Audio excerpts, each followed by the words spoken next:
this next part, I just want to take a look at one of your lectures from U.S. history and show you how thieves can work in practice.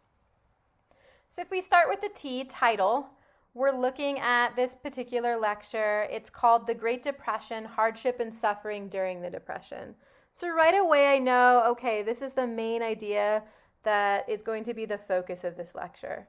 We're going to find examples of how it was really hard to live during the Great Depression and how people maybe suffered during this time. The next piece, H, for headings. Headings are when you have slightly larger subtitles throughout the text. So if we scroll down here, we have quite a few headings. We have key ideas from this lesson that we can check out.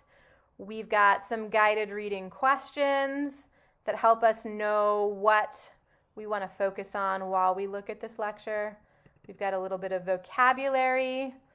And then we start to get into the body of the reading. And we see even more headings. So we've got heading number 1 here. We've got an introduction. We've got a second part, the Depression devastates people's lives.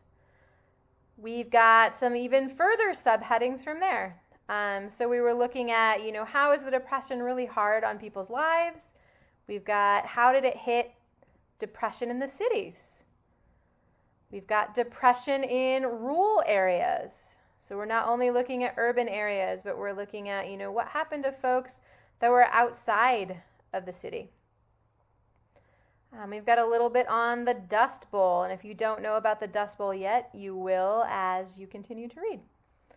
And then we've got another larger heading, effect on the American family. So we know at this point the lecture is going to start focusing on families and how the Depression made an impact on individual families. And then from there we've got a focus on men specifically and what men were going through in this time period.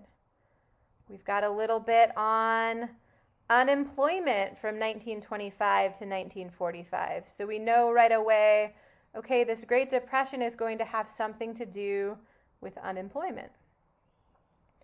And we can keep scrolling down, and there are more headings in this, but you kind of get the idea. We're looking at each of these parts as a way to break down a reading into smaller sections so we know the main idea of each individual section. From there, we can move on to I, or introduction. So we would want to read this whole introduction piece and just get a feeling for what the reading is going to be all about. A lot of times in the introduction, you have, very similar to when you write an essay, you'll find the author's thesis statement, you'll find the main idea of the reading. It might give away some of the clues for what the author's purpose was for writing the reading in the first place, or the text. Moving on from there, after I read the introduction, I'm going to start checking out topic sentences. So like I said before, this is kind of a longer reading. If we scroll down really fast, we've got 4 different parts.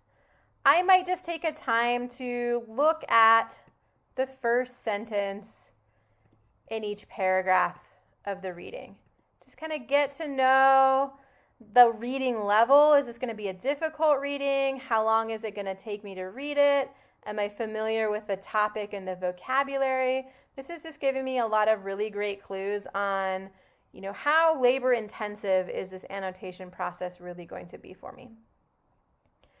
From there, I can start looking at the vocabulary and the visuals. So luckily, in this particular lecture, we've got a nice little vocabulary list on the top that came from the instructor, so we know, okay, shantytown, soup kitchen, bread line, dust bowl, and direct relief. These are all important concepts that you need to know after you read this lecture. So going through and then maybe right away highlighting where you see these words, doing a little bit of scanning, finding them in the reading. That way you know, okay, I need to come back to these because I need to know this vocabulary. With visuals, this is really easy to find. If you just do a quick scroll, you're just looking for anything that's a picture or a chart. And right away, boom, we have this lovely chart on unemployment from 1925 to 1945. So you might spend some time looking at this chart ahead of time and just acquainting yourself with the main idea. It looks like we've got percentage of civilian labor force that was unemployed, and then we've got some dates along the bottom so we can kind of track the trends of unemployment. If we keep on scrolling, that looks like that's the only visual in this particular lecture. So that's going to give us a big hint. All right, we need to know how unemployment has fluctuated over time. So really all of this is we're just checking out these parts of the text to get to know what we're up against. We want to get to know this reading, start activating our background knowledge, start thinking about what we know and questions that we might have as we continue through.